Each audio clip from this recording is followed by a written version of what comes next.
Terima kasih Anda masih bersama kami di Kompas Petang. Saudara, merespons permasalahan premanisme yang berkedok organisasi masyarakat yang meresahkan, Puspom TNI melakukan kerjasama dengan Polri untuk melakukan penertiban.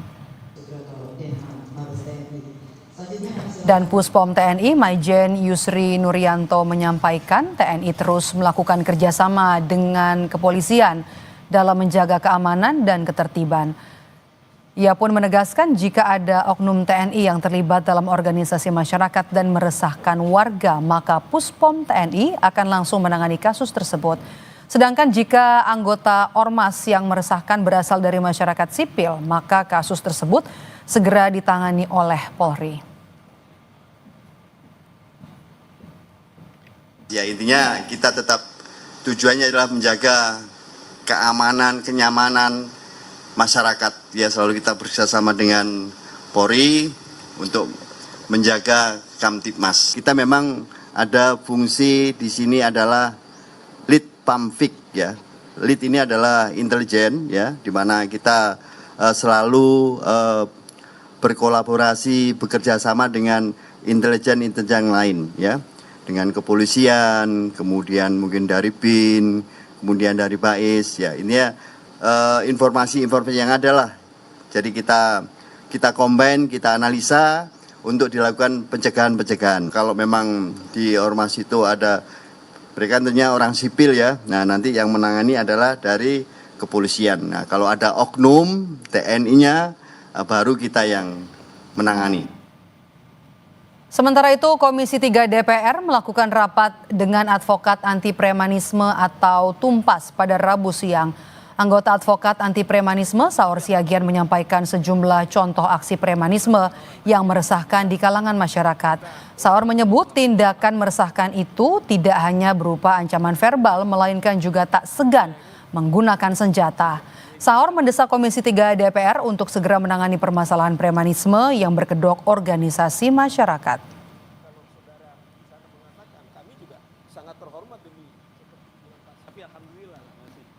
Pemerintah membentuk Satuan Tugas Terpadu Operasi Penanganan Premanisme dan Organisasi Kemasyarakatan atau Ormas yang dinilai meresahkan. Apakah Satgas ini kemudian mampu untuk membasmi ormas meresahkan yang dinilai sudah mengganggu investasi? Kita akan bahas bersama dengan Koordinator Tim Advokat Penegak Hukum Anti Premanisme Saur Siagian dan juga penasihat ahli Kapolri Arianto Sutadi. Selamat petang Bapak-Bapak. Selamat petang Mbak Maido. Selamat sore. Saya mau ke Bang Saur terlebih dahulu yang kemarin sudah ikut RDPU bersama dengan Komisi 3. Apakah sudah tepat membentuk satuan ini, Bang Saur? Saya kira sangat tepat, ya, karena memang ini sudah sangat meresahkan, bahkan sudah menimbulkan kekhawatiran di masyarakat, dan saya kira apa yang dibentuk oleh pemerintah sangat apresiatif. Bukan saja beban ini dibebankan kepada para penegak hukum, dalam hal ini kepolisian, tapi semua aparat organ-organ negara. Sebab gini, Mbak Maido, ormas ini kan didirikan tujuannya untuk membantu negara untuk menuju tujuan daripada negara itu sendiri. Tentu tujuan negara adalah untuk kesejahteraan, kedamaian, dan juga tentu ketertiban masyarakat. Nah, yang kita lihat kan sebaliknya. Nah, dasar itulah karena memang sudah sangat telanjang kalau bahasa kami, perbuatan tindakan-tindakan daripada ormas ini saling serang satu dengan yang lain, mengancam pemerintah yang sah, konstitusional. Bahkan kalau kami kutip misalnya Maido, di waktu misalnya kami sebutkan salah satu organisasi mengatakan kalau kami kirimkan 50.000 ke Gubernur Jawa Barat, kami yakin dibilang polisi tidak bisa membubarkan kami. Maksudnya apa? Ini kan dia sudah merasa di atas hukum. Nah, itu kan sudah jelas ancaman-ancaman. Nah, ketika ada organisasi atau organ-organ dalam hal ini tentara, dan memang ini juga bisa mempengaruhi pertahanan kita kalau mereka ini sudah seperti negara sendiri dalam rangka melakukan tindakan-tindakan mereka, Mbak Maido. Kita sudah dapat poinnya di situ. Pak Arianto, tadi Bang Saur menyebut kalau ini posisi ormas sudah seperti berada di atas hukum begitu. Apa kemudian yang membuat polisi ini bisa kurang tegas, tidak tegas untuk menindak aksi-aksi yang dilakukan oleh ormas? Saya maaf ya, saya akan fokus pada premannya dulu ini ya. Preman itu ada suatu gejala ya. Apabila aparat itu tidak sanggup atau tidak bertanggung jawab untuk mengatasi keamanan di lingkungannya. Di mana aparatnya itu tidak bertanggung jawab, maka preman di situ akan tumbuh dengan suburnya. Itu jadi preman itu adalah orang yang ingin mau bebas seenaknya sendiri, mencari makan dengan kekerasan, dengan kejahatan dan sebagainya, tanpa boleh ditindak oleh aparat. Itu definisi preman ya. Nah sekarang ini preman ini menjelma menjadi ormas ini, saya amati ya, preman ini sudah dari dulu ada Mbak. Nah sejak reformasi ini mereka itu preman itu kalau melakukan premanismenya itu mereka sering mengaku-ngaku LSM, berkedok ormas gitu. Nah terakhir terlihat belakang ini kan.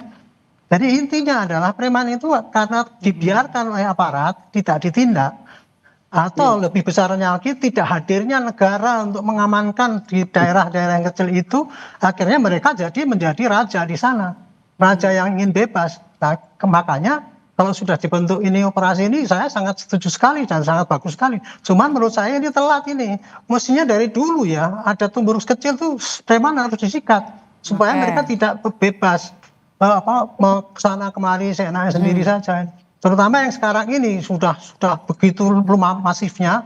Ini perlu turun tangan dari pimpinan negara ini supaya menyetop ini gitu. Bukan hanya pimpinan keamanan saja. Karena kelihatannya keamanannya agak ragu ini. Melihat background daripada yang mengaku ormas dan kemudian melakukan premanisme yang melebihi daripada preman yang ada selama ini. Itu pandangan saya segitu kayak itu. Jadi menurut Anda ini menjanjikan Satgas ini? Apa kemudian indikator keberhasilan nanti, keberhasilan dari kerja Satgas ini? Bukan menjanjikan, harus berhasil. Ini harus berhasil. Kalau nggak berhasil, waduh konyol, udah malu kita. Negara masa kalah sama preman kayak gitu. Jadi ini harus dilaksanakan dan harus berhasil. Dan berhasilnya bukan hanya seketika besok selesai nggak ada preman. Harus seterusnya tidak ada lagi preman yang seperti ini. Harusnya kayak gitu sikap pemerintah. Gitu. Saya mau ke Bang Saur, kata Pak Arianto tadi harus berhasil. Tapi kalau menurut Anda sendiri, apa indikator keberhasilannya? Kenapa saya setuju dengan Mas Arianto? Kenapa ada kata harus? Karena kalau kita lihat cara alat-alat yang mereka gunakan itu kan juga alat yang digunakan aparat penegak hukum, senjata, kemudian juga kekerasan sangat telanjang. Artinya gini loh, ini sudah seperti head to head antara ormas ini dengan negara. Nah kalau sampai segera tidak tuntas atau dituntaskan para preman ini, ya seperti saya bilang tadi contoh itu, sudah mereka mengatakan bahwa negara tidak bisa berbuat apa-apa. Dan yakin kalau nggak bisa 50.000, saya punya anggota 500.000 di Jawa Barat. Itu kita dengarkan. Belum lagi sudah terjadi penyegalan perusahaan sesuai.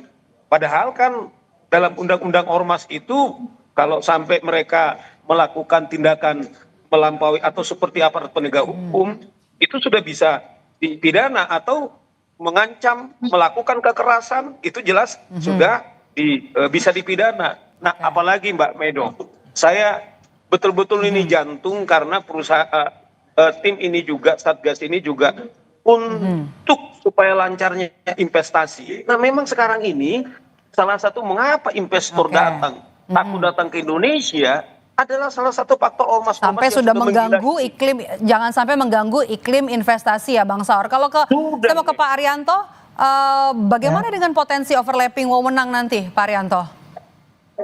Saya kira kalau untuk sekarang ini ya nggak usah pikir-pikir apa menang lah. Yang penting itu tujuannya berhasil dulu. Preman itu harus dibasmi oleh siapapun, terutama oleh aparat negara gitu. Kalau sampai preman ini nggak bisa dibasmi gitu, wah udah kita tuh konyol jadi negara ini. Katanya negara terkuat di Asia Tenggara, tapi ngatasi preman yang kayak gitu aja nggak bisa. Preman itu ya sebetulnya tidak sangat berbahaya sekali karena mereka juga paling senjatanya juga cuma beberapa biji aja. Mereka tuh cuma gertak sambal aja karena kekuatannya banyak dan kenekatannya itu akibat daripada tindakan aparat tidak tegas, kenekatan mereka makin menjadi-jadi. Nah sekarang udah kelihatannya kerugian daripada preman itu bukan pada orang perorangan. Sekarang negara ini diancam ini. Suatu investasi yang tinggi kemudian di situ karena preman akhirnya nggak jadi ke situ. Ini sudah menjadi ancaman negara. Makanya harus negara secara total harus melawan ini preman ini. Menurut saya harus hilang ini, bukan hanya hilang yang belakang-belakang ini, tapi hilang seterusnya, tidak ada lagi premanisme yang berlangsung di Indonesia ini gitu. Jadi kalau saya lihat ini kewenangan siapa, saya pikir itu nanti akan cuman itu menurut saya ya, kalau kita itu membingungkan mengenai kewenangan ini, kita ini kan cuma diadu-adu domba terus oleh asing itu ya, yang ingin menghancurkan negara ini. Makanya sekarang harus ditindak tegas dan harus hilang. Terima kasih Pak Arianto. Saya mau ke Bang Saur lagi. Bang Saur, Satgas kemudian akan dibentuk. TNI kemudian juga Polri. Apa kemudian yang Anda lihat ya hambatan yang bisa atau potensi hambatan yang terjadi dalam penindakan ini? Kemudian kalau Anda baca hambatan ini kemungkinan datang dari mana, Bang Saur? Nah, tadi saya ulangi seperti Mas Haryanto. Misalnya kami advokat, dalam 2 hari kami berkumpul hampir lebih 100 orang, masing-masing advokat lintas organisasi. Karena kami sebagai penegak hukum, kami juga terpanggil untuk menjaga sendi-sendi negara hukum ini bisa terjadi. Sekalipun kami tidak bisa menangkap seperti Pak Arianto untuk dulu polisi, atau katakanlah teman-teman tentara dalam pertahanan dipersenjatai, tetapi karena ini juga pelecehan kepada profesi kami sebagai advokat, kami terpanggil. Jadi seperti Mas Arianto bilang, wartawan juga medot juga dengan talkshow ini, kemudian menjadarkan masyarakat, kemudian korban juga harus ikut bermasyarakat. Nah, kalau kendalanya menurut saya lebih kepada psikologi. Dalam arti begini, kadang-kadang kan para penegak hukum kalau saya segera tindas, ini nanti apa dampaknya? Jadi harapan besar ya kepada Satgas yang akan dibentuk untuk memberantas aksi premanisme yang dilakukan oleh Ormas. Terima kasih sudah bergabung bersama kami, Bang Saur Siagian dan juga Pak Arianto Sutadi. Sehat selalu Bapak-Bapak. Terima kasih. Selamat sore. Terima kasih Mas Arianto.